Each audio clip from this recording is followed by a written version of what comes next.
E agora, vocês estão me ouvindo? Tava desligado, meu povo, o microfone. Ai, meu Deus do céu. O áudio tá bom? Vocês estão me ouvindo bem? Eu tô na Globo, meu povo, ó. Eu tô me sentindo na Globo. Bom dia, pessoal, tudo bom? Vamos sentar para nós começar logo? Para não perder tempo? Ei, Fabrício, aqui, vocês estão me ouvindo? Vocês estão me ouvindo? O microfone desligado, como é que eu ouvi? Eu não sei. Depois eu pergunto e falo para vocês. Esse livro é ótimo, viu?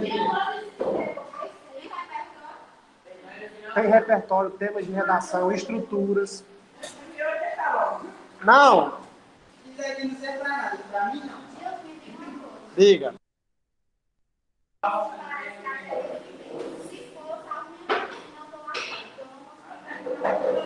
É até dia 1º, viu? É até dia 1º. É sexta-feira. Tu falta quantas? 2?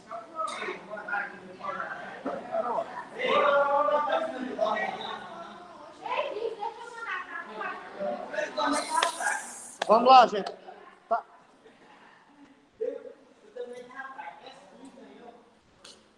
Falta quem mais chegar? Pessoal, nós vamos já começar a aula. É porque os meninos estão indo na biblioteca pegar uns livros de redação, viu?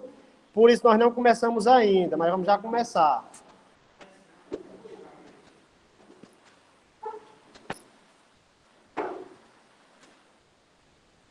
Só o André chegar.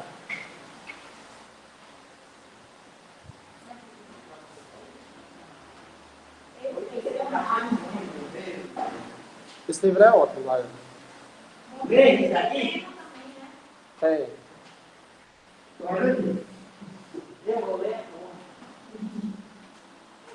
Pronto, André chegou. Pronto, gente, vamos escutar agora. Nós vamos começar a nossa aula, viu? Pessoal, vocês estão vendo os slides aí? Um negócio complicado. Deixa eu ver aqui, viu?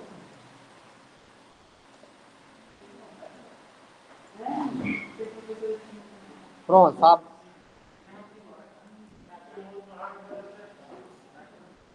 Fala mesmo.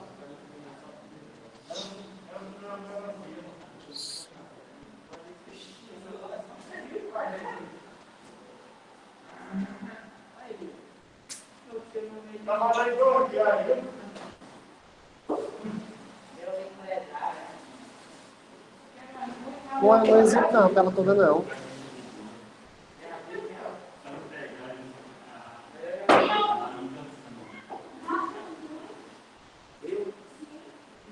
Poxa.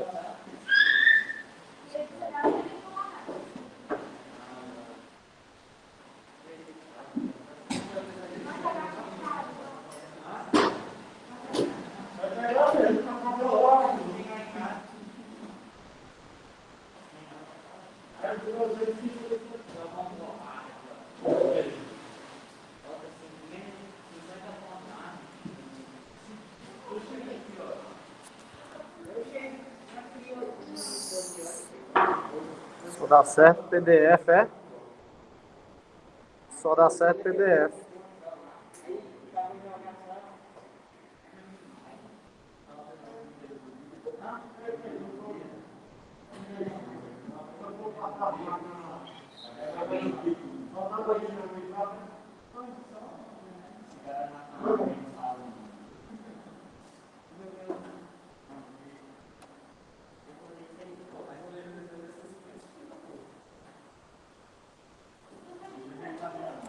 Pronto, pessoal, é o seguinte, vamos. Gente, é o seguinte, pessoal, bom dia. Os slides aqui só pegam se for em PDF. Eu não converti. Aí acho que não vai dar para vocês enxergarem, não. Tu sabe, Erasto, mexer nesse negócio aqui? Transformar em... Não sei porque que tá aparecendo isso. Tá o quê? Tá no PowerPoint aqui. Eu queria colocar em PDF. Eu não coloquei em casa achando que dava certo. Eu exibia assim, ó.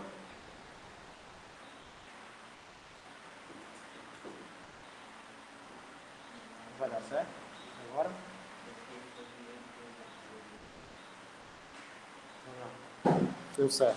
Pronto, gente, é o seguinte. Hoje nós vamos trabalhar os principais desvios da C1. E eu vou focar o quê? Vou focar no uso da vírgula, crase e ponto final. Eu trouxe 3 exemplos de introdução. Aí eu vou passar para vocês. Nós vamos tentar ler juntos e tentar perceber onde há necessidade de vírgula, de ponto e de crase. Em seguida, eu vou exibir a correção para vocês. Porque, assim, a pontuação, gente, ela é extremamente importante para dar sentido ao texto. E você, às vezes, só consegue perceber a necessidade da vírgula quando você treina mesmo e começa a praticar, viu? Aí essa é a intenção da aula para quem está em casa. Vamos ver se vai dar certo. Ó, a primeira redação é essa daí, ó. Aí eu vou tentar marcar e vocês vão... Primeiro a gente vai tentar ler o texto sem pontuação, para vocês perceberem como é difícil compreender. Dá para enxergar? Pronto. Ó, no Brasil, apesar da Constituição Federal de 1988, em seu artigo 215, garantiu acesso à cultura a todos os brasileiros, nota-se que muitos cidadãos não usufruem dessa prerrogativa, tendo em vista que uma grande parcela social não tem acesso ao cinema dessa forma, esse cenário comprometedor exige ações mais eficazes do poder público e das instituições de ensino, a fim de assegurar a igualdade de acesso do universo cinematográfico. Observe que essa introdução aí não tem crase, não tem vírgula e não tem ponto. E a compreensão, ela é prejudicada porque a gente não consegue entender onde ficam esses pontos. Primeiro, vamos lá.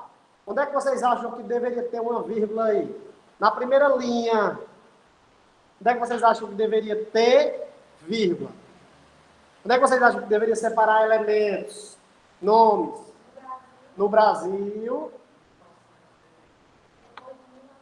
apesar de a Constituição Federal, como é uma lei suprema, deve ser escrita com iniciais o quê? Maiúsculas. Apesar de a Constituição Federal de 1998, vírgula, em seu artigo 215, é tudo junto ou a gente precisa isolar?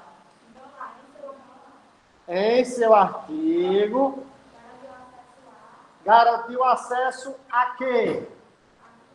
A cultura. Quando eu faço essa perguntinha, a que ou a quem, eu vou usar sempre o quê? Crase, ó. Acesso à cultura.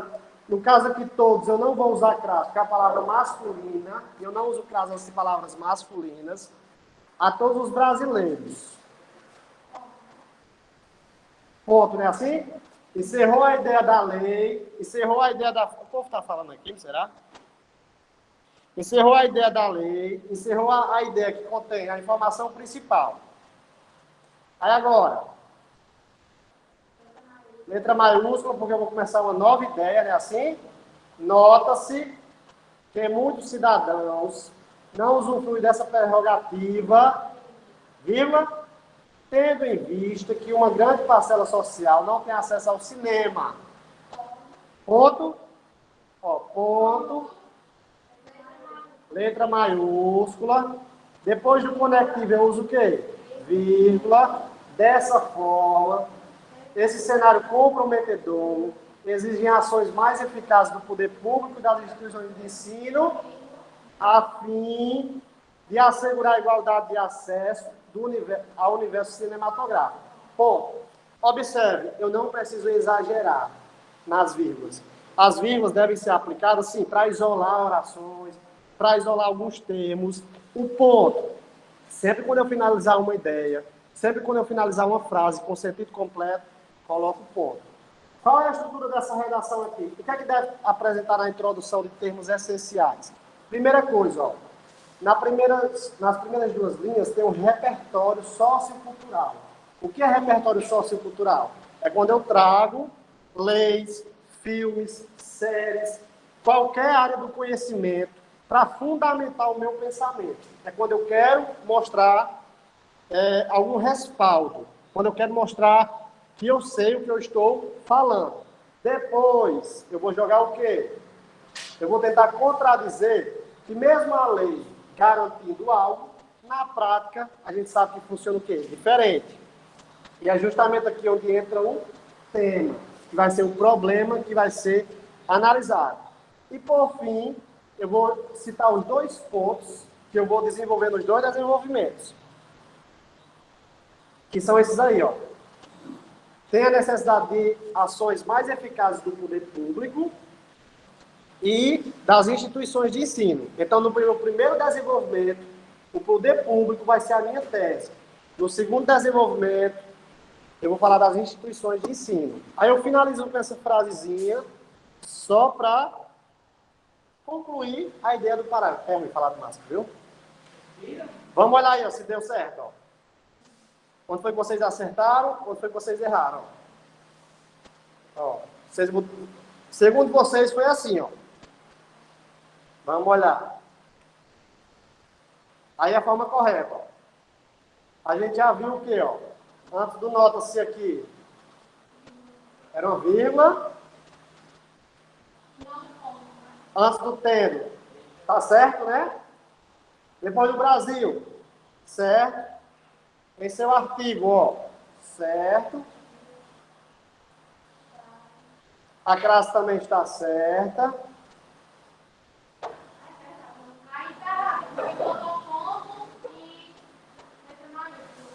Nota-se, né? Pronto. Vamos ler de novo, é porque a gente não entendeu o sentido. Ó, no Brasil, apesar da Constituição Federal de 1988, em seu artigo 215, garantir acesso à cultura a todos os brasileiros, era uma vírgula mesmo. Nota-se, porque para iniciar uma nova frase ficava estranho. Agora, se fosse assim, entretanto, nota-se, aí seria um ponto. Tendo em vista que uma grande parcela não tem acesso ao cinema. Acho que nós só erramos essa daí, foi? Dessa forma, vírgula, a fim de vírgula também. Observe que a gente coloca as vírgulas para isolar as orações. Não, você vai contar como um desvio e você vai ser penalizado na competência 1. Mas se forem 2 desvios, tira 40 pontos. 2 vírgulas erradas, 40 pontos. Viu? Vamos para outro exemplo, para ver se a gente consegue. Deu para entender aí, pessoal de casa? Como a pontuação é importante. Pronto. Agora esse aqui é maior.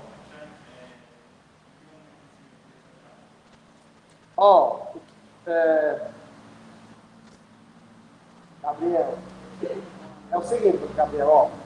Sempre quando tiver um Azinho desse, um A, tu vai desconfiar dele, que ele pode ter crase ou não. Aí uma dica para tu saber se tem crase é tu pegar a palavra que vem antes do A, e fazer uma daquelas perguntinhas, a que ou a quem. Se uma daquelas perguntinhas substituir a palavra que está depois do A, vai ter crase. Tipo, acesso à cultura, acesso a quê? Aí usa crase. Se a perguntinha for acesso o quê, não tem crase. Tipo aqui, ó. Acho que não tem nenhum A não, né? Depois... Bota isso na sua cabeça, ó. Quando for a perguntinha a que ou a quem, usa crase. Quando for o que, não tem crase. Só a que e a quem. A palavra que vem antes do A, tem que perguntar. Espera aí, viu, Jobson? Vai já, não é? Vai ter caso que vai ser a que, vai ter a palavra masculina. Vai, só que não vai ter crase. Porque o A, o que é crase, né? A fusão de 2 As. Então a gente não usa um A, nós temos uma palavra masculina. Entendeu? Mas vai sim. Por exemplo, se fosse aqui, ó, garantir... Deu certo, Luiz lá, deu. Vai.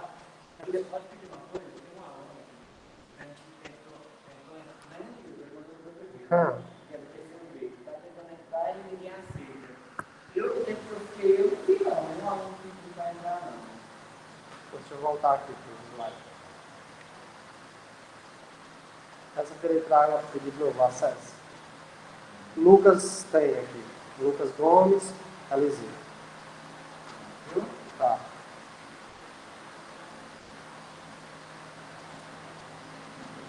Por exemplo, Ariane, se fosse acesso Acesso a... Se for uma palavra masculina, vai ser ao. Acesso ao lazer, entendeu? Não vai ser o a. Mas se for palavra masculina, não tem crase. Viu? Pode colocar isso na sua cabecinha que não tem. Vamos lá, ó. Vamos pontuar essa outra introdução que é bem maior.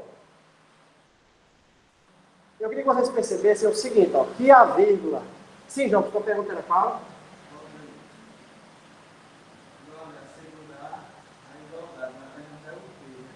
Pronto, exatamente. Assegurar a igualdade. Assegurar o quê? Não usa. Se for a que ou a quem, usa crase. Pode colocar, sem medo. Desde que a palavra seguinte seja o quê? Feminina. Porque a crase é a fusão de dois as. E a gente não usa uma a na sua palavra masculina. Pessoal, ó, se alguém quiser entrar na sala, é só mandar mensagem para alguém que está na sala virtual, que eu libero aqui o acesso, viu? Aí vamos lá, ó. Mais um exemplo. Vamos ver se a gente consegue pontuar aí, ó. Aristóteles, ó, grande pensador da antiguidade. Essa frase pode ficar desse tamanho mesmo, gente. Ou a gente percebe que ela precisa. Porque o que é a vírgula, gente? A vírgula é usada para separar orações, que são frases, ou então quando você traz algum elemento que vai esclarecer melhor. Trazer um acessório, um complemento, aí você coloca entre vírgula. Por exemplo, ó, se eu tirasse essa parte aqui, ó, grande pensador da antiguidade. O texto ficaria sem sentido? Não. Ficaria? Aristóteles defendia a importância, não dava certo, gente?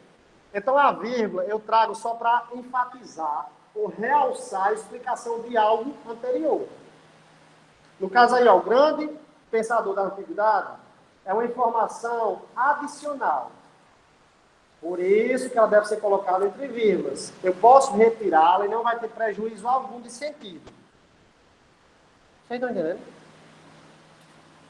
Aristóteles defendia a importância do conhecimento para a obtenção, tem alguma vírgula aí?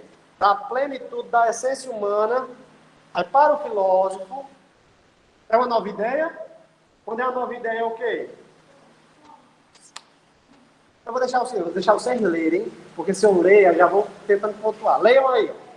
E vejam aí onde é que tem vírgula, onde é que tem ponto. Ponto. Quando for mudar de assunto, é ponto. Ponto.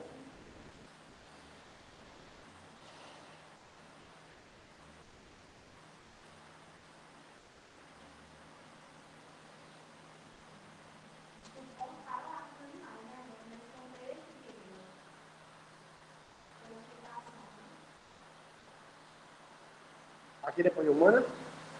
É, o ponto aqui respondente, né? Colocar aqui, colocar a vírgula, seja mais.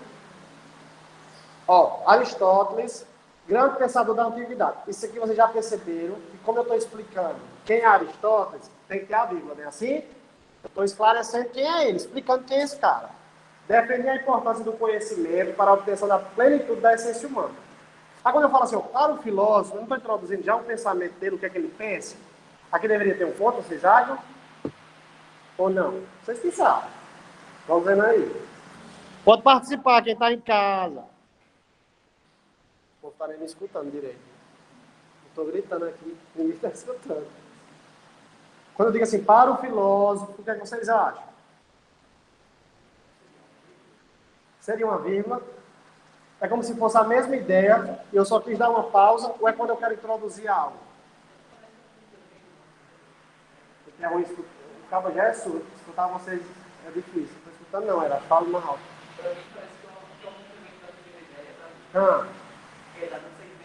Entendi. O pensamento, né? Mas, ó, se eu... Estão dizendo aqui que não sabe. Eu acho que é vírgula. Vamos lá, vamos botar então. Vocês acham que é vírgula? Então, vamos ler de novo. Aristóteles, grande pensador da antiguidade, defendia a importância do conhecimento para a obtenção da plenitude da essência humana. Vírgula, não é assim? Vocês acham? Para o filósofo. Vocês não acham Eu colocaria um ponto final. É o quê? Aí. Rapaz, eu colocaria um ponto final aí, viu? Pronto, ó. O Lucas está dizendo que colocaria um ponto final. Vamos botar um ponto, que aqui já é uma nova ideia, né? Aqui é difícil mesmo, viu, gente? Não é fácil pontuar, não. Ponto. Inicia com letra maiúscula. Para o filósofo, aí tem vírgula, para o filósofo, sem a cultura e a sabedoria. Vocês acham que sem a cultura e sem a sabedoria era entre vírgula? A vírgula é para isolar orações, que elas não fazem parte da estrutura normal da frase. É tipo quando eu quero reforçar algo, chamar a atenção. No caso aqui, quando eu quero dizer, para o filósofo, se eu não botar a vírgula, como é que fica? Para o filósofo, sem a cultura e a sabedoria, nada separa as espécies humanas. Vocês acham que é assim? Ou tem que ter vírgula? O que é que tu acha, Lucas? Mas é porque, assim, a vírgula, ela só serve quando você vai separar ideias. Como tem esse é tipo um conectivo, entendeu? Aí ele já substitui a vírgula, eu acho. Cultura Não, mas eu tô falando depois. Eu tô falando depois de sabedoria, Lucas. Depois de sabedoria e antes de sem a cultura. Não, eu acho que não. Não coloca. Vocês acham que não, né? Para o filósofo, sem a cultura e a sabedoria, nada separa a espécie humana do restante dos animais. Ponto, não é assim? Dá para perceber claramente que aqui é um ponto? Encerrou uma ideia, Fabrício. Ó, ponto. Agora eu vou introduzir, ó, nesse contexto, letra maiúscula, coloco a vírgula após o conectivo, destaca-se a importância do cinema, e aí, desde a sua criação no século XXI, até a atualidade, frase maior, o período maior é mais complicado, né? Mas o que é que vocês acham? Vamos lendo aí, vamos dizer. Coloca mais nada não, só um ponto final, depois de culto, eu acho. Espera aí, viu?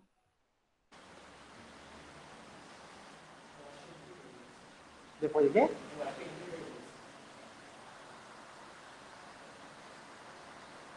Nesse contexto... Final mesmo. Fala de novo, escutei não. É um ponto final mesmo. Depois de qual palavra? De culto, eu acho.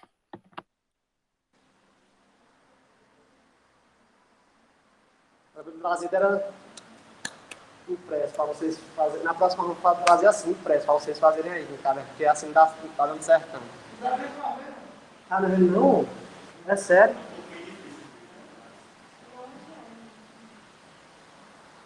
Nesse contexto, destaca-se a importância do cinema desde a sua criação no século XXI até a atualidade. Para a construção de uma sociedade mais culta, aqui é o quê? Ponto. Aí, no entanto, é assim, Lucas? É assim? Bora? É sim, acho que é. No entanto, é assim também, acho que estava falando?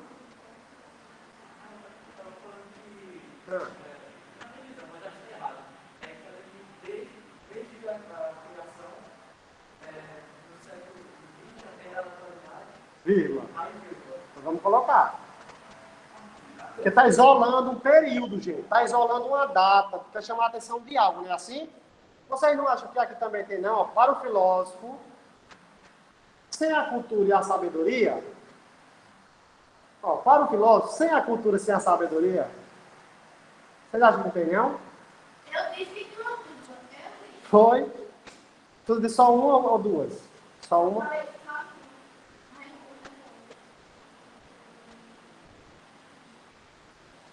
No entanto, há ainda diversos obstáculos que impedem a democratização do acesso a... acesso a quê, Ariana? Ó, acesso a quê?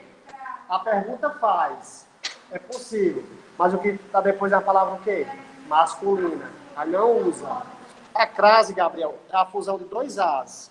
Então, são duas letras. Aqui não, porque aqui é a palavra masculina. Não. Agora, se for... desse jeito, tá? A perguntinha aí faliu. Se você fizer a perguntinha a que ou a quem, dá certo. Agora, se a palavra for feminina, se for masculina, não usa. Aí, ó, no entanto, há ainda diversos obstáculos que impedem a democratização do acesso a esse recurso no Brasil. E aí, vírgula? Gente, vocês podem também perceber o seguinte, a vírgula, ela serve também para a frase não ficar tão extensa. Viu? Para dar uma respirada. Também não vou colocar muito ponto, senão fica... Cheio de quebras, né? A ideia, porque o ponto, qual é a ideia do ponto? Exatamente, é uma ideia toda, completa na frase, aí bota ponto. Mas a vírgula não, é para separar elementos, separar frases. Isso, eu acho que tem ponto ali não. Para, mais cima assim, eu acho que é isso. Vocês estão achando que não? Eu não acho que é ponto não. É porque... Ponto lá, o ponto aqui. Ainda tem ponto aqui, não. Mas é porque o período é grande, gente. Olha o tamanho do período. É extenso, entendeu? Muito extenso. Porque...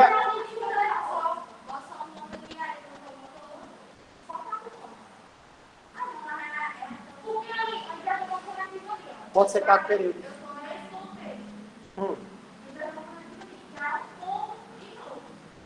Aqui aí é quando já introduz uma nova ideia. Quando introduz uma nova ideia, já é o ponto. Entendeu? A vírgula, ela serve para realçar ou esclarecer melhor o que já foi dito. A vírgula. E o ponto é sempre quando você for trazer uma nova ideia, você coloca ponto e inicia com letra maiúscula. Quando eu falo assim, ó, para o filósofo, eu vou dizer o que é que o filósofo acha. Então aqui é uma nova ideia que está introduzindo. Eu acho, né? A meu ver. Vocês não veem assim, não? Veem, não? Na próxima, é bom, a gente vai treinando, na próxima vez eu já trago para vocês fazerem no papel. Vamos errando e acertando. Vamos continuar aqui, ó. Vocês acham que centrados, tem vírgula, Lucas? Centrados? Aqui ou não? Eu colocaria uma vírgula aí. Para não ficar tão extensa, né, o período, ó, não ficar tão grande. Centrados na elitização do espaço público e causadores da insuficiência intelectual presente na sociedade.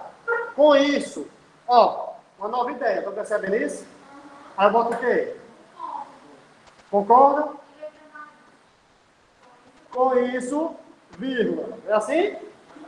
Faz necessária, ó, necessária, sempre quando tiver depois uma palavra feminina, é necessária. Muita gente coloca necessário.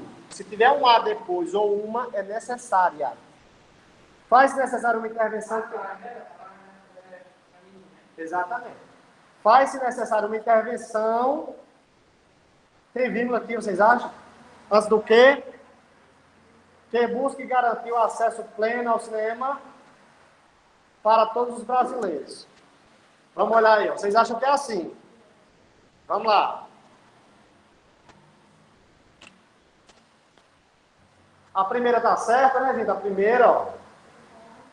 A primeira tá... Segunda tá certa, que era um ponto, porque inicia uma nova ideia. Gente, ó, não sei se vocês perceberam, ó. Vamos ler com calma. Aristóteles, grande pensador da antiguidade. Quando eu trago informações novas, adicionais, só para esclarecer melhor, eu coloquei entre vírgulas. Porque isso aí não faz parte da estrutura tradicional da frase. Defendia a importância do conhecimento para a obtenção da plenitude da essência humana. Finalizou a frase com a ideiazinha certinho. Quando eu falo para o filósofo, eu já quero introduzir uma nova ideia, dizer uma nova coisa. Vírgula. Sem a cultura e sem a sabedoria, ó, vírgula também, ó. Porque eu estou reforçando, estou enfatizando, a vírgula serve para enfatizar, chamar a atenção. Nada separa a espécie humana dos restantes dos animais, ó. Vocês acertaram, até aqui, ó. Nesse contexto, acertaram, ó. Destaca-se a importância do cinema. Olha, Erasto, ó. Desde a sua criação, do século XIX até a atualidade. Só esquecemos, Erasto, essas duas aqui, não foi? Ó, no século... Ó.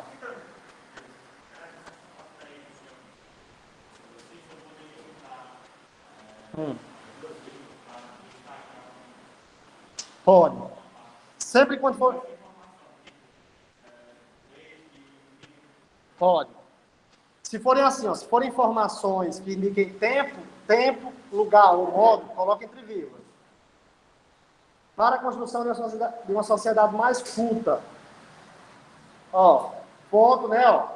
No entanto, há diversos obstáculos, ó. Depois vem centrados, ó. Olha, acertado, tudo bem. Só errado, olha, ó. Vocês estão começando.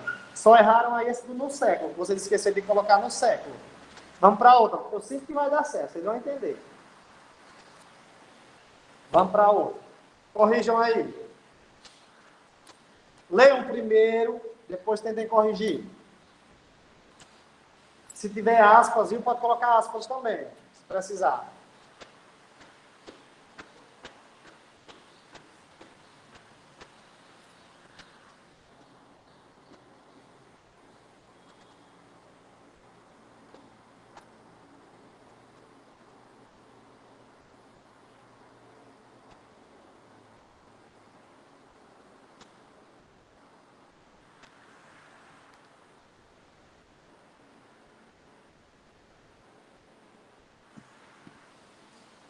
Bora lá começar a pontuar?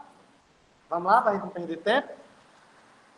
O filme Cine Hollywood. Quando é o nome do filme, de uma obra, eu coloco o quê? Aspas. E as primeiras letras são o quê? Maiúsculas, né? Ó, Cine Hollywood.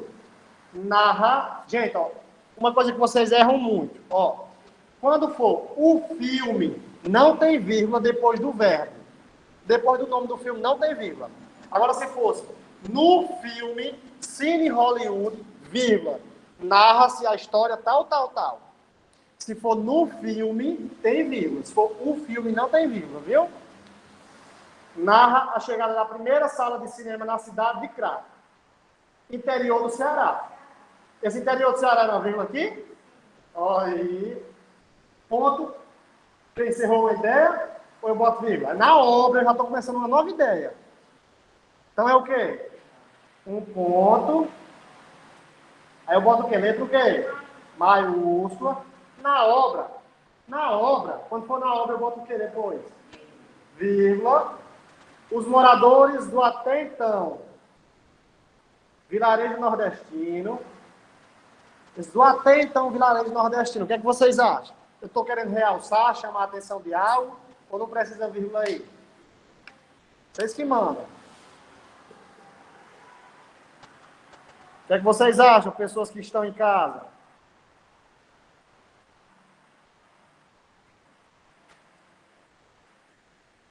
Na obra, os moradores do até então vilarejo nordestino.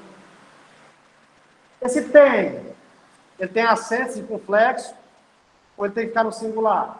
Eu estou falando dos moradores, que é o sujeito, lá no plural. Então o verbo tem que estar acento. Tem suas vidas modificadas pela modernidade naquele contexto, que naquele contexto tem vírgula, onde é que você... Bom, meu povo, onde é que tem vírgula aí? O que é que vocês acham? Fabrício está dizendo que tem vírgula aqui, ó, nesse contexto, ó. Que naquele contexto se traduzia na exibição de obras cinematográficas, né? Assim, ó, ponto. De maneira análoga a que? De maneira análoga a que tem o quê? De maneira análoga, craseado, de maneira análoga à história fictícia, ó. A questão, vírgula depois do conectivozinho, né? A questão da democratização do acesso ao cinema no Brasil ainda enfrenta problemas no que diz respeito, desconfie dos ares, no que diz respeito a quê? A exclusão da parcela socialmente vulnerável da sociedade. Ponto. Assim, é lícito afirmar que a postura do Estado em relação a quê? Em relação à cultura, e um outro lazinho também, tem? Em relação à cultura. Por parte das empresas que trabalham com sétima arte, contribui para a perpetuação desse cenário negativo. Calma aí, vamos ler de novo. Vocês acham que tem aqui?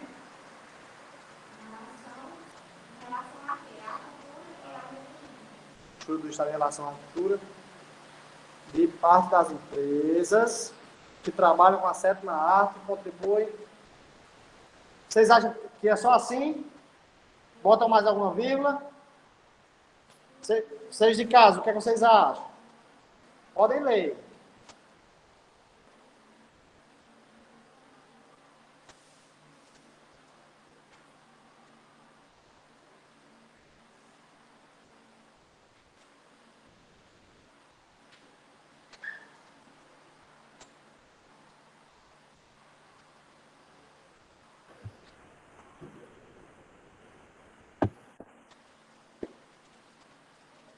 Tem Eu acho que crase não tem aí, essa vírgula depois de contexto, não. depois de contexto. Eu acho, sei lá. Pronto. Vitória está achando que não tem. E naquele contexto, vírgula. O que é que vocês acham?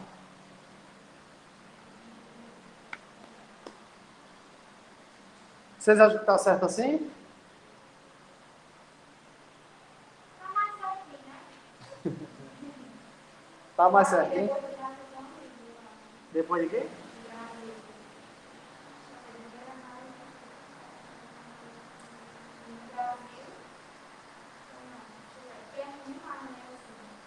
Aqui assim, ó.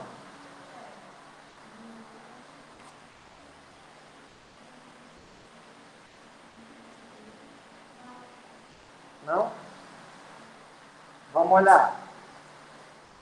Simona está querendo entrar na aula. A próxima aula é de Simone, né? Aí, exibe, é? Da... Eu já tô querendo responder aí, viu? Eita, Simone! Vou terminar agora. Não, eu tô querendo responder sua atividade. Que tem uma vírgula ali que eu acho que fica em determinado lugar.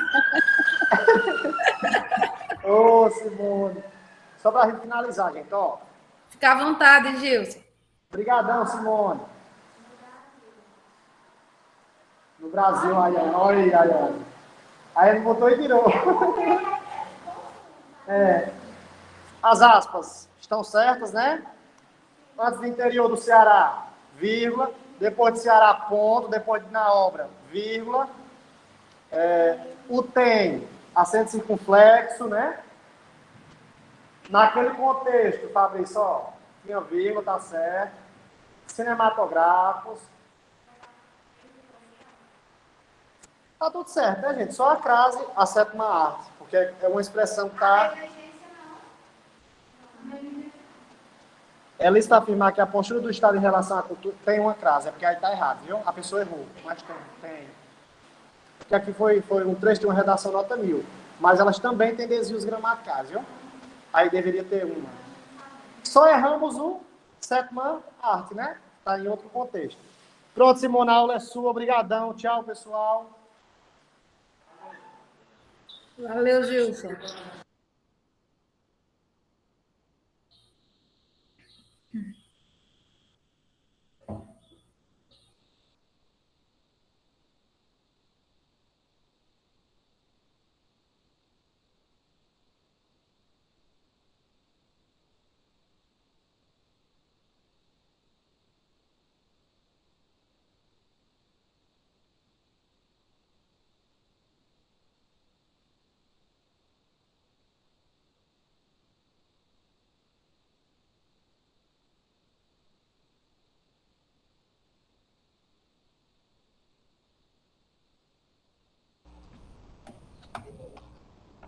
Tá me ouvindo, Simone? Estou ouvindo, Pio. Como é que tá meu som aí?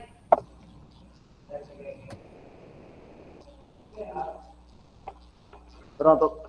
Acho que o microfone agora tá aberto para os alunos. Fala aí para a gente ouvir. Tá bom o som ou não? Tá ruim?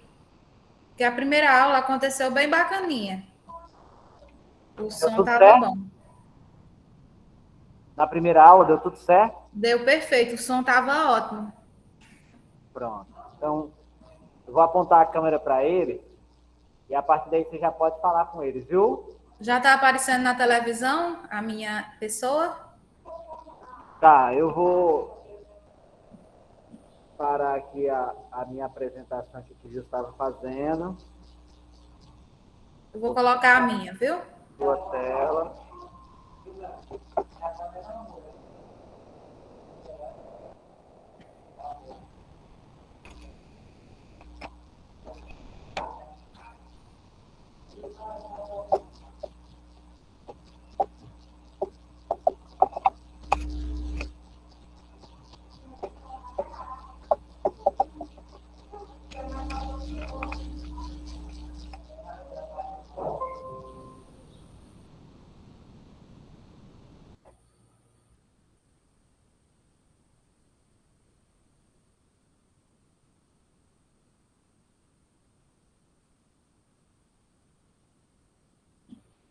Oi, gente. Como é que estão vendo aí a imagem na TV? Dá para ver? Tá pequeno demais? Tá como?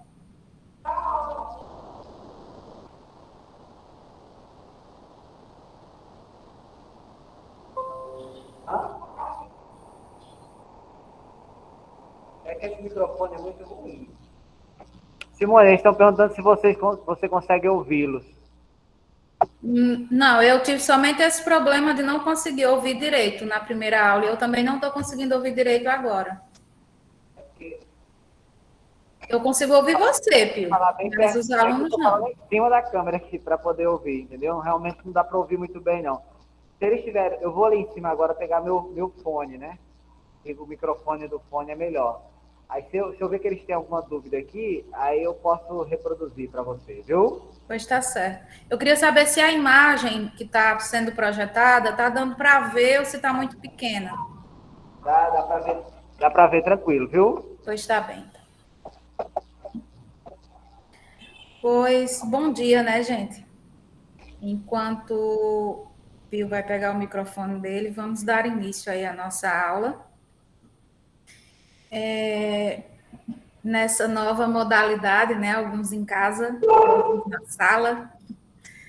Isso é um bom sinal de que as coisas estão melhorando, né? Queria estar aí com vocês, seria uma coisa muito interessante, mas infelizmente, ou felizmente, né? Porque afinal de contas eu não posso estar, por conta de que estou esperando uma bebezinha. Esta bebezinha está bem pertinho de nascer e não seria conveniente eu me expor nesse momento, né? Por conta de tudo que vem acontecendo, que já melhorou, mas ainda não zerou, né? Enfim. Vamos dar início aí. Na nossa última aula, eu falei superficialmente sobre o nosso novo conteúdo, que não é tão novo assim. Afinal de contas, nós vamos trabalhar compostos orgânicos, só que agora nós vamos ver algumas curiosidades relativas aos compostos orgânicos, né? Existe na natureza um fenômeno muito interessante, chamado de isomeria. E essa isomeria é algo que é observado, principalmente nos compostos orgânicos, porque eles apresentam cadeias carbônicas grandes, né? E aí isso faz com que essas cadeias, esses átomos, se organizem de várias formas, dando origem ao que chamamos de isômeros. E o que são isômeros? Isômeros são compostos que eles apresentam o mesmo número e o mesmo tipo de átomos. Ou seja, eles apresentam a mesma fórmula molecular. Mas, por alguma diferença na sua organização molecular, acabam sendo compostos diferentes. Então, resumindo, isômeros são compostos diferentes que têm a mesma fórmula molecular. E aí nós vimos também que existem alguns tipos de isomeria, nós vamos estudar, que é a isomeria plana, também chamada de isomeria constitucional, e a estereoisomeria, que pode ser classificada em isomeria geométrica e isomeria óptica. Hoje nós vamos tratar, primeiramente, da isomeria plana, certo? Então, nós vamos ver aí que na isomeria plana, a diferença entre os compostos que apresentam a mesma fórmula molecular, ela está simplesmente na estrutura.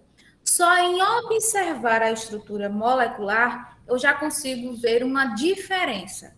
A diferença entre os átomos ali, ela é gritante. Você vê que um átomo, de repente, muda de lugar, né? E ali já dá origem a um novo composto, né? Então, nesse tipo de isomeria, a diferença básica é na forma como os átomos se conectam na hora de fazer as suas ligações. Vamos ver agora que dentro da isomeria plana existem os tipos de isomeria, certo? Vamos começar aí com este primeiro exemplo. Observando essas duas estruturas aí, tem uns elementozinhos ali que estão em destaque, né? O OH no primeiro composto, que é um álcool, e o O no segundo composto, que é um éter. Observando, só de olhar, você vê que teve uma mudança. O que foi que mudou aí, basicamente?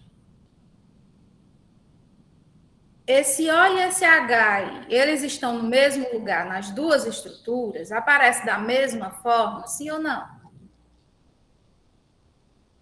Podem ir respondendo aí, não precisa ter vergonha, não. Não, né? Você vê aí que é diferente. No final do primeiro composto, que é um álcool, tem lá o H em destaque. No meio do segundo composto, tem um O em destaque. Aí, gente, são duas estruturas diferentes. Eles apresentam a mesma fórmula molecular, portanto, são isômeros, mas a forma como os átomos se conectam é diferente. No primeiro, o átomo de oxigênio está no final da cadeia, né? Ligado ali no finalzinho a um hidrogênio. Essa estrutura destacada no primeiro composto, que no caso ele chama de álcool, essa estruturazinha que está destacada em rosa é uma hidroxila. Então, o que nós temos no primeiro composto é uma hidroxila ligada a carbono, dando origem a um álcool. É uma função orgânica oxigenada. Já no segundo composto, o O se liga a duas cadeias carbônicas. Está ali intercalado entre duas cadeias carbônicas. Sempre que eu tenho um oxigênio entre duas cadeias carbônicas, eu vou ter um éter, que é uma função oxigenada diferente da função oxigenada do álcool. Ou seja, gente, aí eu tenho dois isômeros e a isomeria existente entre eles é isomeria de função. Por que isomeria de função? Porque muda a função dos dois compostos. Eles são isômeros, apresentam, portanto, a mesma fórmula molecular, mas são diferentes porque eles apresentam funções orgânicas diferentes, sendo classificados, portanto, como isômeros de função. Então, esse é um dos tipos de isômeros que a gente tem, né? Isomeria de função ou isomeria plana de função. Se quiserem perguntar alguma coisa sobre a isomeria de função, podem ficar à vontade. Nós podemos ter a isomeria de função, por exemplo, entre um aldeído e uma cetona, entre um éster e um ácido carboxílico. Então, na isomeria de função, obrigatoriamente, eu tenho que ter dois compostos com fórmulas, aliás, com funções orgânicas diferentes. Então, daí a importância que eu sempre falo para vocês, que a gente tem que ir guardando as informações. A gente terminou o estudo das funções orgânicas, mas a gente não pode esquecer dessas funções orgânicas, porque a gente vai precisar saber agora que função orgânica tem cada composto para poder diferenciar o tipo de isomeria, né? Vamos ver aqui um novo tipo de função. Aliás, de isomeria. Ó, aqui nesse exemplo 2, eu quero que vocês me digam qual é a diferença que você olha nos dois compostos aí. No primeiro eu tenho 4 carbonos, no segundo eu também tenho 4 carbonos. Os dois apresentam a mesma fórmula molecular, mas tem uma diferença, que é o quê? A primeira tem uma cadeia ramificada, a segunda tem uma cadeia normal. Como é que você vê a diferença aí? Na cadeia ramificada, você tem mais de 2 pontas, ó. Aqui eu tenho uma pontinha de carbono, 2 pontinhas de carbono, 3 pontinhas de carbono. Então, são 3 terminações de cadeia. Enquanto que na cadeia normal, eu tenho apenas 2 terminações de cadeia. Então, a primeira cadeia é ramificada, a segunda cadeia é uma cadeia normal, e a diferença entre eles é justamente essa, a classificação da cadeia. Consequentemente, esses dois compostos aí, eles apresentam um tipo de isomeria que é a isomeria de cadeia. Agora vem a pergunta que eu quero fazer para vocês. Esses dois compostos aí, pertencem aos compostos oxigenados? Sim ou não?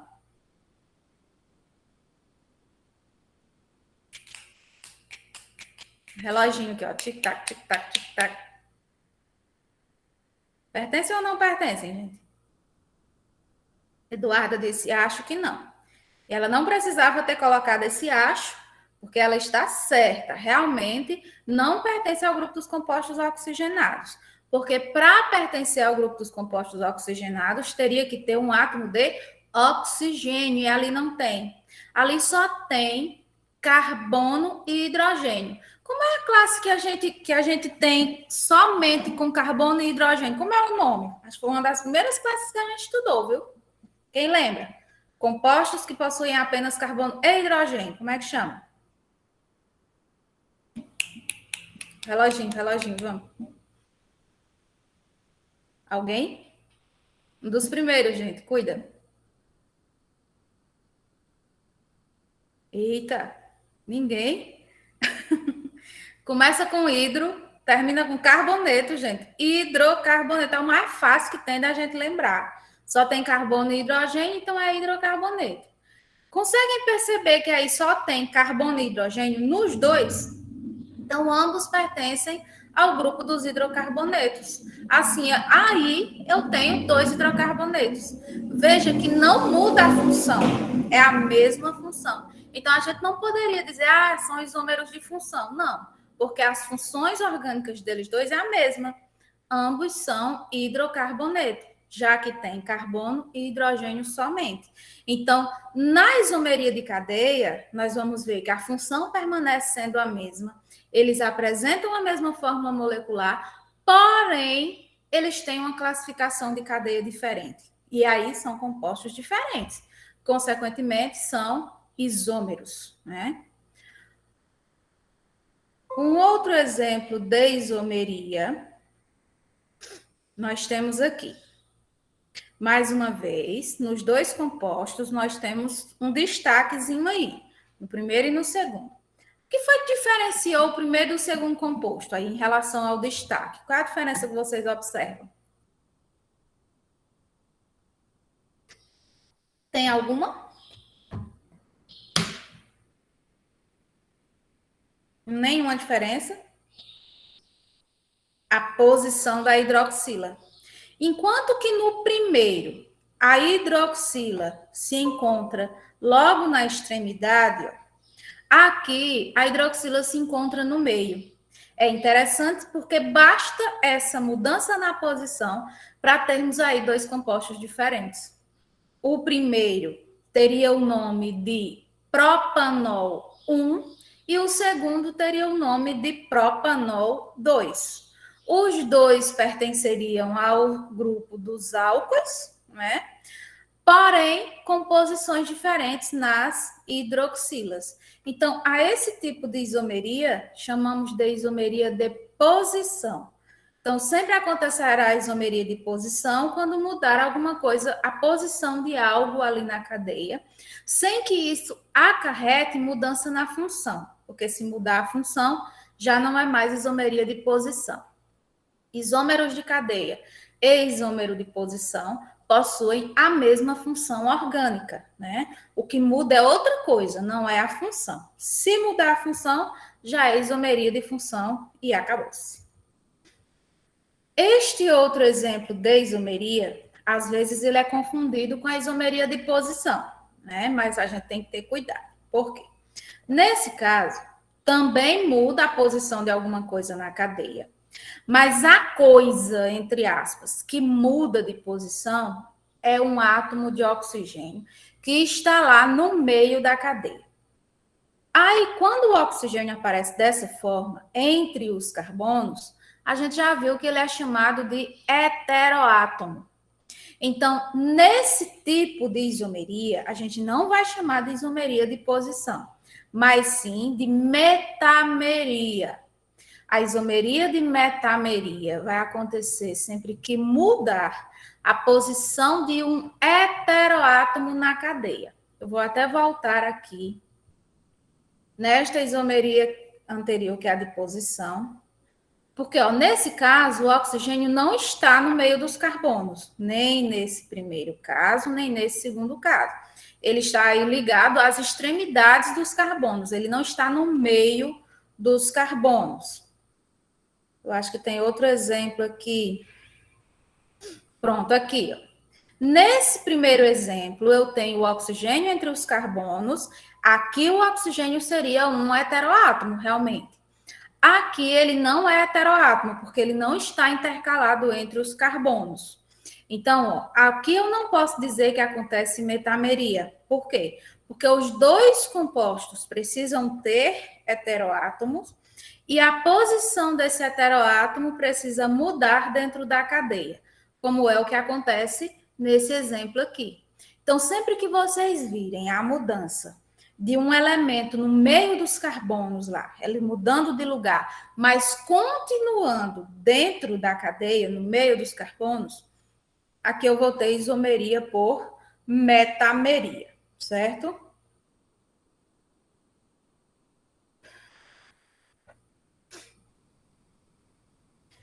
Aqui nós concluímos a isomeria plana e agora eu vou a alguns outros exemplos que eu tenho aqui para a gente explorar melhor, certo?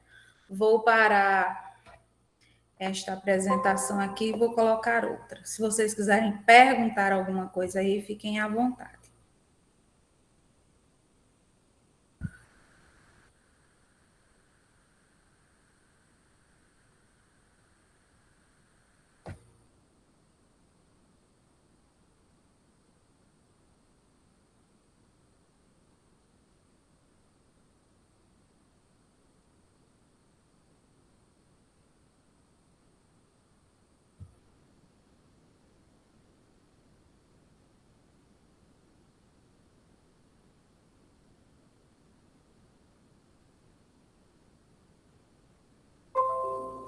Agora, eu acho que já está aparecendo aí para vocês.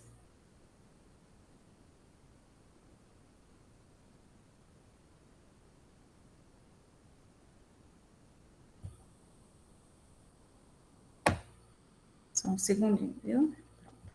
Então, agora nós temos algumas moléculas para a gente comparar e aí chegar ao entendimento daquelas moléculas e vamos ver mais alguns exemplos.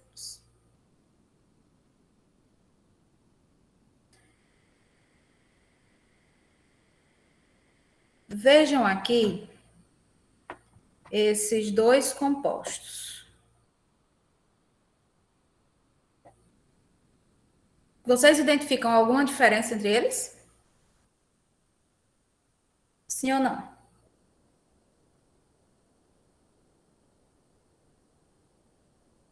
Tem, gente? Olhem atentamente. Qual é a diferença entre eles, Mariana, e os demais colegas?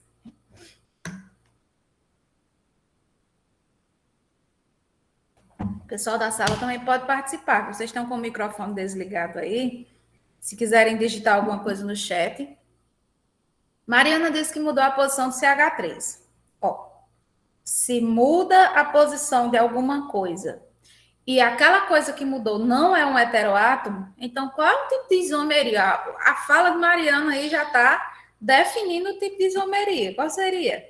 Isomeria de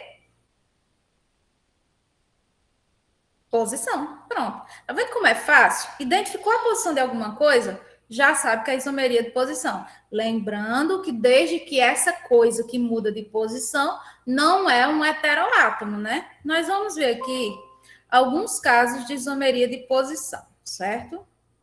Ó, aqui, por exemplo, na comparação dessas duas estruturas, nós temos a mudança do CH3, né? Nesse primeiro composto, ele está a uma distância de 4 carbonos, né, do grupo funcional que eu tenho aqui em cima, e no segundo composto está a uma distância apenas de 1 carbono. Então, mudou o quê? Posição do CH3. Aqui nesse outro exemplo, mudou a posição, tenho aqui a pentan 2-ona e a pentan 3-ona. Se você contar da extremidade, ó, dá 1, 2, até chegar no grupo funcional desse composto. Já aqui dá 1, 2, 3. Cheguei no grupo funcional. Esses dois compostos pertencem ao grupo das cetonas e o que muda é a posição da carbonila, que é essa estruturazinha aqui, o C dupla O, né? Então, aqui eu tenho dois casos de isomeria de posição. Então, sempre que modificar a posição, veja, de uma ramificação, que no caso é o CH3, de um grupo funcional, de uma ligação, por exemplo, uma ligação dupla mudou de lugar, uma ligação tripla mudou de lugar, eu tenho isomeria de posição. Não dá para errar. Mudou a posição de alguma coisa, isomeria plana de posição. Não tem erro. Agora vamos ao segundo exemplo aí. Eu não sei se a imagem está aparecendo borrada para vocês. Para mim está aparecendo tão borradinho aqui, mas que dá para ver, não dá? Se tiver ruim de ver, vocês dizem. Dá para ver, Simone. É, né? Pronto. Então, vejamos agora esse segundo exemplo, certo? Nesse segundo exemplo, nós temos duas estruturas. Nós temos, de semelhante entre os dois compostos, a presença do C dupla O, que é o que a gente chama de carbonila, né? Nesse caso, a carbonila está na extremidade ligada a um hidrogênio, e neste caso, a carbonila está no meio dos carbonos. Eu poderia dizer que, neste caso, mudou a posição da carbonila? Sim ou não?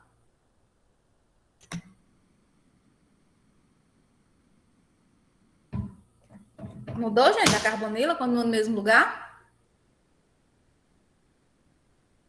Saiu do lugar? O que vocês acham?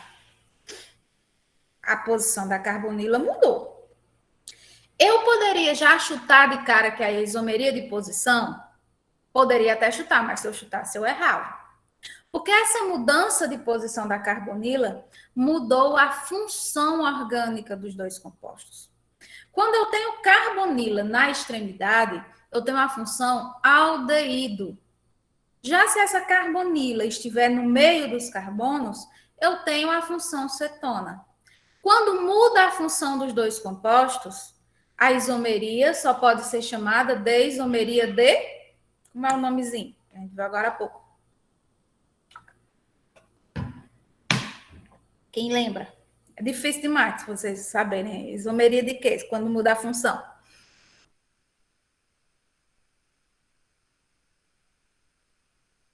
Isso é timidez, é? Seria isomeria funcional ou isomeria de função. Muito bem, Mariana. Então, sempre que muda a função, eu tenho isomeria de função, né?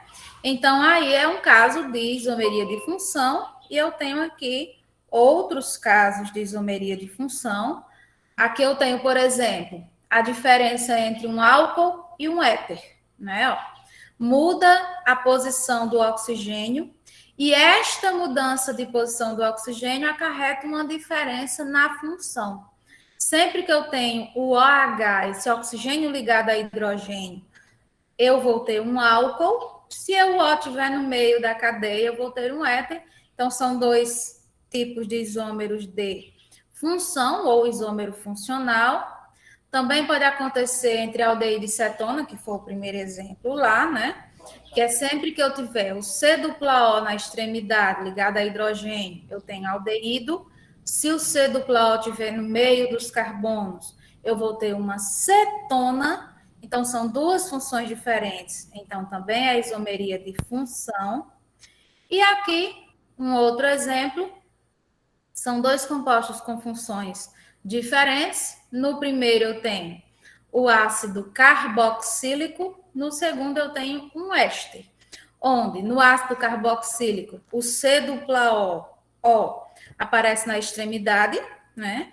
Enquanto que no éster, ele aparece no meio um pouco, viu? dos carbonos. Que ou é aí? Tá travando. Tô eu. Tá travando? Não sei se quem tá em casa tá achando que tá travando, porque se tiver na casa das pessoas também, pode ser que seja a sua internet, né? Ou pode ser só aqui. E aí, gente, tá travando aí? Ó, tá normal. Na primeira aula travou também, Pio. E o pessoal do chat tava dizendo que tava normal, o pessoal de casa. Tô aqui achando dos que é aí mesmo. alunos. Fechar a câmera aqui da... Ok. Então, em casa tá normal, só tá travando para aí mesmo. E milagre, né, minha gente? Porque é muito difícil não travar aqui na minha internet. Hoje a minha internet está colaborando. Prossiga, Simone. Vamos ver se vai dar certo, viu? Ok. Então, aqui eu tenho outro exemplo de isomeria de função. Então, lembrando, será isomeria de função quando as funções forem diferentes. Aqui, eu tenho dois compostos, né? O que é que vocês conseguem identificar de diferente nesses dois compostos aí, gente? Aliás, a primeira pergunta é: tem alguma diferença entre eles? Sim ou não? Se tem, que diferença vocês conseguem identificar entre eles dois?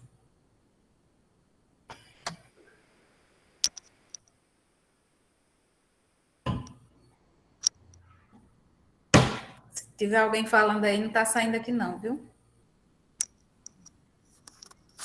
Aqui não tem ninguém falando, não. Tu quer ver?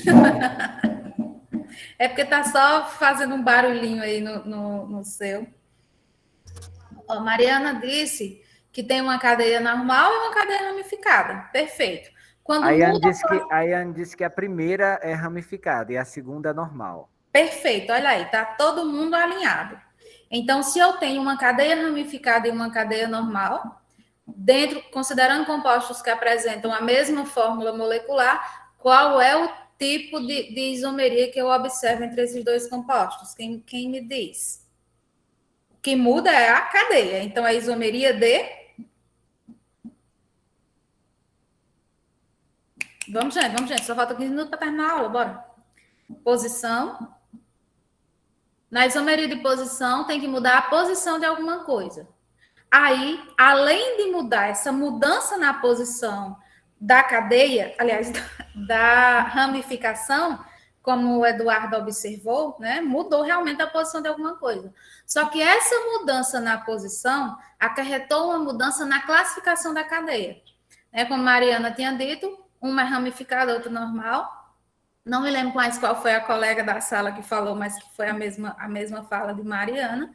E aí, se muda a classificação da cadeia, essa isomeria vai ser chamada de isomeria de cadeia. Então, muda a classificação da cadeia, eu vou ter isomeria de cadeia, certo? Então, aí, eu tenho um exemplo de isomeria de cadeia.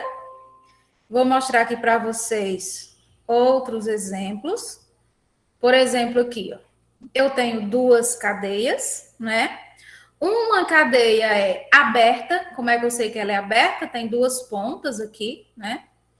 E também é insaturada. Por que eu sei que ela é insaturada? Porque tem uma ligação dupla aqui. Não sei se está dando para vocês verem, mas esse tracejado aí que está mais grosso seria uma ligação dupla. Então, na classificação da cadeia, ela é aberta e insaturada. Já nessa daqui, a de baixo, eu tenho todas as extremidades ligadas entre si, dando origem a uma cadeia fechada e também a uma cadeia saturada, uma vez que apresenta somente ligações simples. Então, a diferença entre essas duas cadeias é simplesmente a classificação da cadeia. Então, se muda a classificação da cadeia, eu tenho isomeria de cadeia entre elas, né? Se eu tiver duas cadeias, como foi o primeiro exemplo lá, né? Um é normal, o outro é ramificado, então eu tenho isomeria de cadeia também. Veja que nesse caso é uma cadeia normal porque só tem duas extremidades, já que é uma cadeia ramificada porque tem três extremidades. Ambos apresentam fórmula molecular C4H10, cadeias diferentes, tendo, portanto, também isomeria de cadeia. Uma outra coisa que nós podemos observar é que também pode haver isomeria de cadeia quando muda a posição do heteroátomo, mas não muda a função. Nesse caso, eu tenho no primeiro exemplo o N entre carbonos, aqui é uma amina, e aqui eu tenho o N no final da cadeia, mas continua sendo uma amina. Então, nesse caso, a primeira cadeia é chamada de heterogênea. Já a segunda cadeia é chamada de homogênea. Mudou a classificação da cadeia, portanto, é um tipo de isomeria de cadeia. Lembrando que a cadeia homogênea é aquela que não apresenta átomos diferentes de carbono entre os carbonos, né? Então, sempre que eu tiver isso, eu tenho uma cadeia homogênea. Então, se uma cadeia heterogênea e uma cadeia homogênea têm a mesma fórmula molecular, apresentam a mesma função, então aqui eu também vou ter isomeria de cadeia, certo? Então, esses são exemplos de isomerias de cadeia. Aqui, eu não falei nos primeiros slides que eu passei para vocês, mas aqui é um tipo de isomeria de função, só que ele recebe um nomezinho especial, certo? Eu vou mostrar para vocês. Muda a função, certo? Aqui eu tenho um aldeído, aqui eu tenho um enol. Lembrando que o aldeído tem a dupla na extremidade da cadeia, né? O enol é um composto que apresenta a ligação dupla entre o carbono. Pessoal, não é esse slide aqui, não. Deixa eu passar para o próximo, que esse aqui está errado. Pronto, esse aqui dá certo. Beleza. Então, ó, vamos lá. Vou voltar só para o começo um pouquinho, tá? Então, aqui eu tenho duas funções. Cetona, porque eu tenho C dupla O no meio da cadeia. E aqui eu tenho o enol, porque eu tenho uma ligação dupla entre os carbonos e o OH ligado a este carbono que tem a ligação dupla. Então, aqui são duas funções diferentes. Então, eu teria aqui um tipo de isomeria de função. Só que nesse caso específico, acontece que não tem como separar a cetona do enol. É como se um ficasse dando origem ao outro continuamente. Observe essas setinhas aqui, certo? É como se essa ligação pulasse para cá, por isso que ela aparece como dupla aqui, e esse hidrogênio pulasse para o oxigênio. Então, é como se um ficasse dando origem ao outro, né? Então, quando a isomeria de função, isso aí é importante para a gente não esquecer. Quando a isomeria de função acontece entre cetona e enol, a gente chama essa isomeria de tautomeria, que é chamada de equilíbrio dinâmico. Por quê? Porque um origina o outro. Aqui esse slide ele tem um errinho, depois eu corrijo ele, mas esse tipo de isomeria acontece tanto entre cetona e enol e entre aldeído e enol. Então, são essas funções que participam desse tipo de isomeria de função, que é chamado de tautomeria. Eu vou consertar esse slide e aí eu mostro para vocês depois. Então, nós temos a tautomeria aqui nesse caso, que é um tipo de isomeria de função. Acontece com quem? Entre cetona e enol ou entre aldeído e enol. E agora nós temos o último exemplo, né? Ó, aqui eu tenho o oxigênio entre dois carbonos, aqui eu também tenho o oxigênio entre dois carbonos. Então, as duas cadeias possuem heteroátomo. O que foi que aconteceu de diferente entre esses dois compostos? Tem alguma diferença entre eles? Mudou alguma coisa?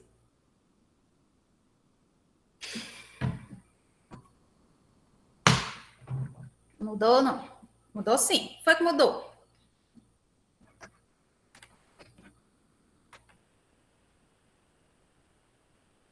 Vamos lá, gente. 7 minutos para terminar a aula. Todo mundo ia almoçar. A posição do heteroátomo. Ó, nós Ei, Simone. Oi.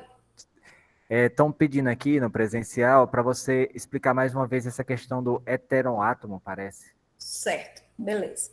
Obrigada. Então, ó, Mariana disse que o que mudou foi a posição do heteroátomo. Heteroátomo é um elemento diferente de carbono e de hidrogênio que aparece no meio dos carbonos. No caso aí do exemplo no slide, esse elemento diferente que aparece no meio dos carbonos é o oxigênio.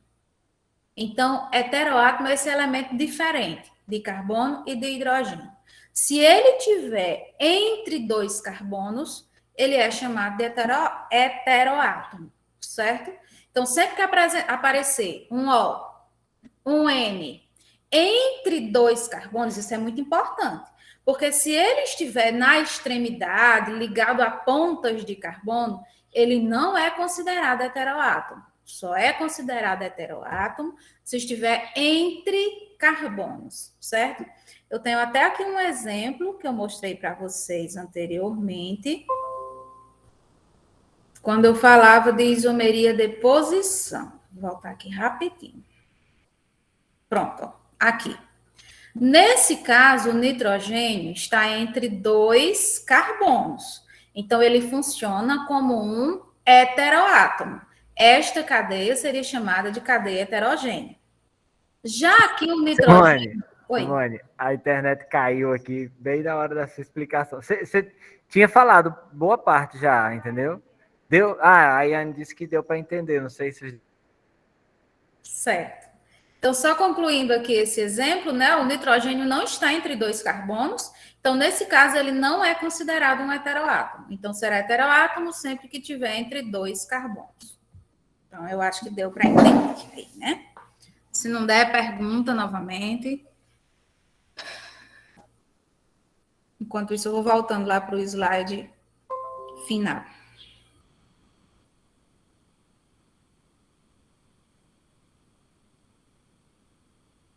Aqui.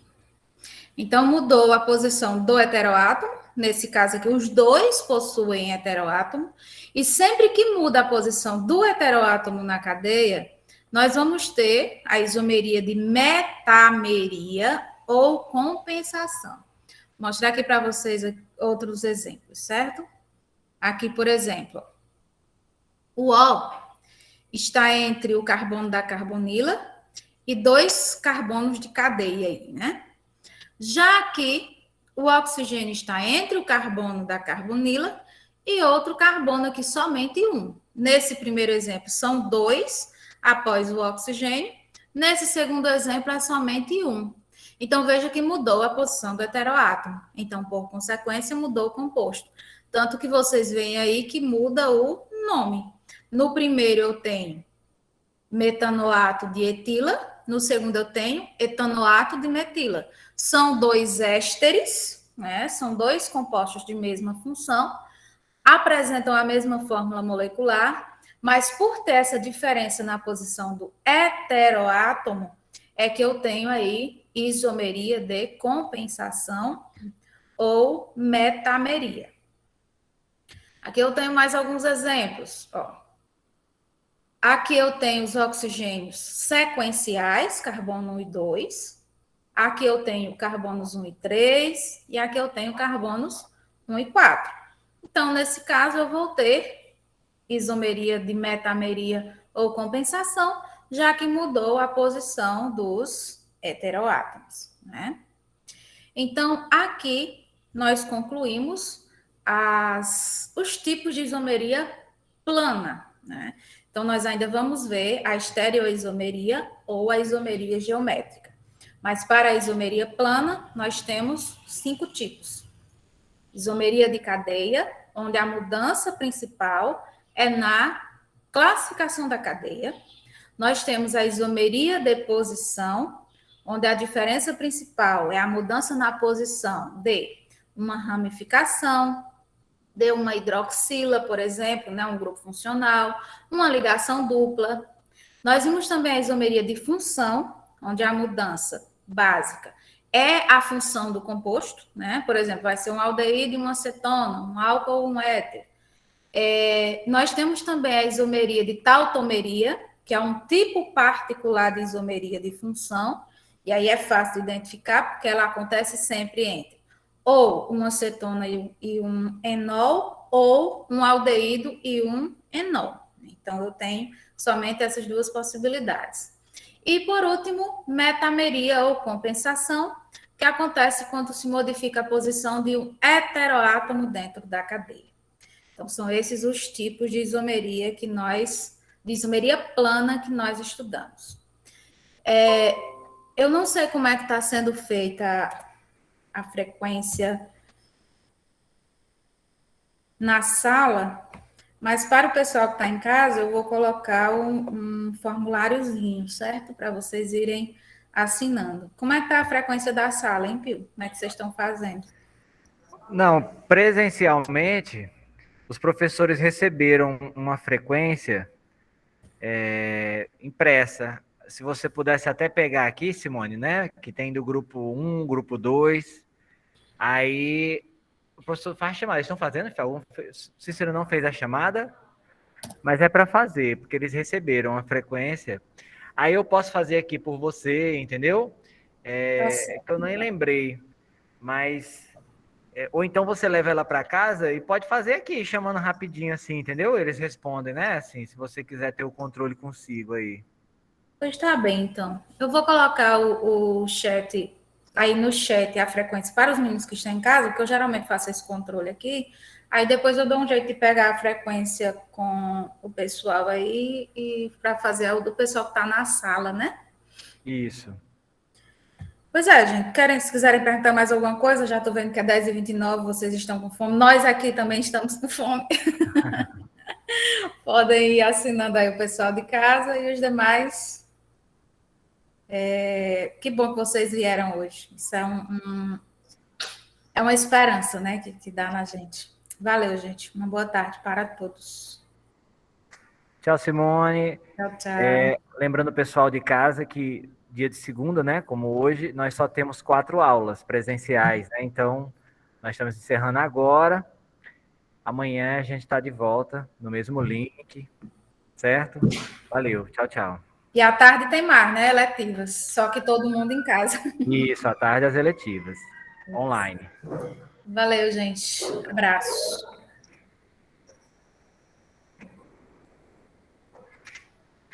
Valeu, Mariana.